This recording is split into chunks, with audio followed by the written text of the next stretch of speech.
अतीत के पन्नों को उलटने पर कभी भविष्य नजर नहीं आता, लेकिन मैं आपको अतीत में भविष्य की अपनी कहानी सुनाने आया हूं, क्योंकि मैं भविष्य हूं। वो साल था 2324। आसमान के सितारों के बीच ऑक्टोपस की तरह दिखने वाला और लगातार गोल घूमता हुआ एक गोल्डन स्पेस शिप था। एक तरफ से आ रही सूरज की किरणों की वजह से वो जगमगाता हुआ नजर आ रहा था और उस स्पेस शिप पर कई सारी इमारतें खड़ी थी। आसमान से देखने पर दिल्ली शहर जैसा नजर आता है, ठीक वैसा ही वो स्पेस शिप नजर आ रहा था, लेकिन हमारे शहरों जैसा शोर शराबा वहां नहीं था। चारों तरफ शमशान के जैसे सन्नाटा छाया हुआ था। तभी एरोप्लेन की तरह पंख लगी हुई एक फरारी कार तेजी से आसमान में गोते लगाते हुए स्पेस शिप की एक बिल्डिंग पर उतरने लगी। उस उड़ती कार को मैं चला रहा था। मेरा नाम है ध्रुव।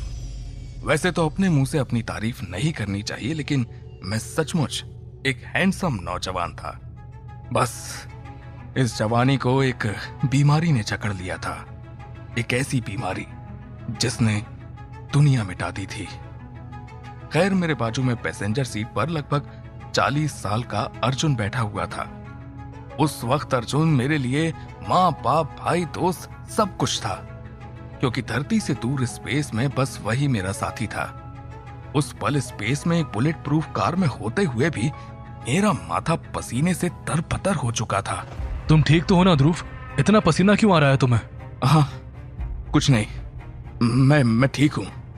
आप चिंता मत करो, बस एक बार लैंड हो जाएं तो फिर बेहतर महसूस कर पाऊंगा।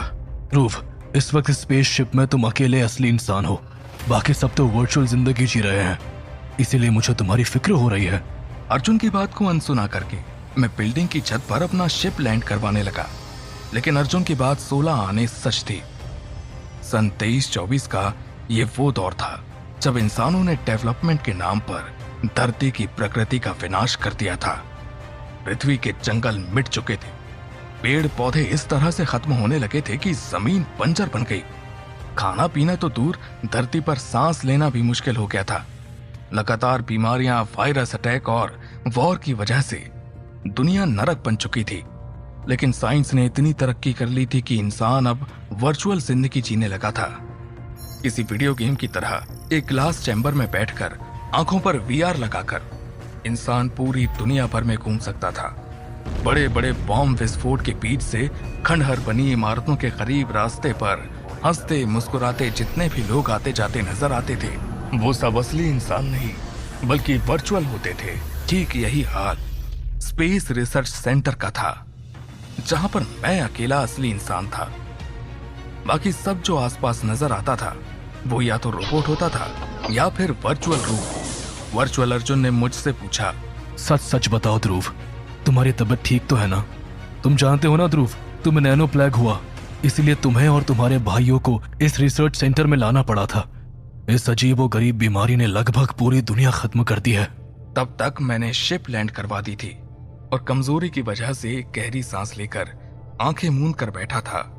मेरी ये हालत देखकर अर्जुन की परेशानी तो बढ़ती ही जा रही थी। हेल्थ डिटेक्टर की रीडिंग कितनी है? तेरे शरीर में नैनो प्लेग का कितना हिस्सा बचा है?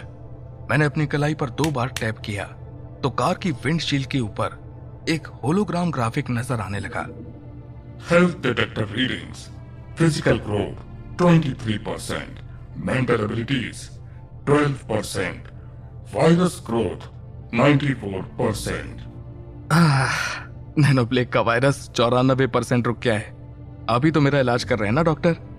चिंता मत कीजिए, आपकी दवाइयां काम कर रही हैं।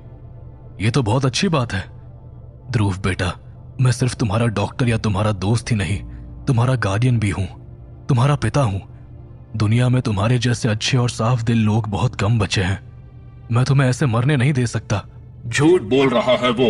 अचानक मेरे कानों में एक अनजान आवाज गूंज उठी जो बता रही थी कि अर्जुन झूठा है। दरअसल हेल्थ डिटेक्टर के अलावा उस टेक्नोलॉजी में और भी कई खास बातें थी जिनके बारे में सिर्फ मैं ही जानता था। मैंने इस बारे में कभी भी किसी को नहीं बताया था। मेरी तबीयत के बारे में सारी जानकारी देने का ये कमाल मेरी कलाई का नहीं बल्कि मेरे शरीर में ऑपरेशन करके इंस्टॉल की गई माइक्रोचिप का था। शायद इसी की मदद से मैं गॉड से हमेशा कांटेक्ट में रहता था। हैरान हो गए ना आप भी कि मैं गॉड से कैसे डायरेक्टली बातें कर पाता हूं। खैर, वो बाद में बताऊंगा, लेकिन पहले तो गॉड का मैसेज मुझे हैरान कर गया। अर्जुन मुझसे झूठ मूठ की हमदर्दी दिखा रहा था। उससे मेरे जीने मरने से कोई परवाह नहीं थी। ऐसा कैसे हो सकता है? एक पिता अपने बेटे की मौत को लेकर बेपरवाह कैसे हो सकता है? इन्हीं ख्यालों में मैं डूबा हुआ था। तभी धड़ाम से जोर की आवाज आई, लेकिन रिसर्च सेंटर के स्पेस में कोई दूसरी फ्लाइंग कार आ ही नहीं सकती थी। ऐसा लगा जैसे किसी ने हम पर हमला कर दिया था। कोई हमें मारने की कोशिश कर रहा था। मैं चिल्लाया, होल्ड टाइट, मैं कार फ्लिप करने जा रहा हूं। मैंने कार को पूरी तरह से उल्टा घुमा दिया ताकि स्पेस के वैक्यूम का फायदा उठाकर मैं हमला करने वाले को चकमा दे सकूं। उसके सामने आते ही मैं कार में लगे टर्बो इंजन फायर गन से पलटवार करने की सोच रहा था, लेकिन मेरे फ्लिप करने के बावजूद उसने मेरी कार को साइड से दोबारा इतनी जोर की टक्कर मारी कि कार का फ्लाइंग व्हील टूट गया और हम तेजी से स्पेस में नीचे की ओर जाने लगे। मैंने अर्जुन की तरफ एक नजर देखा। वो बेफिक्र होकर मुस्कुरा रहा था। मैं हैरान रह गया, वो मुस्कुरा क्यों रहा था? क्या ये हमला उसी ने करवाया था? क्योंकि वो खुद भी फिजिकली मेरे साथ नहीं था, बल्कि उसका वर्चुअल रूप मेरे साथ बैठा था। इतनी अजीब है ये फ्यूचर की दुनिया। क्या है स्पेस में हमले और अर्जुन के मुस्कुराने की असली वजह? जानने के लिए बने रहिए मेरी कहानी के साथ।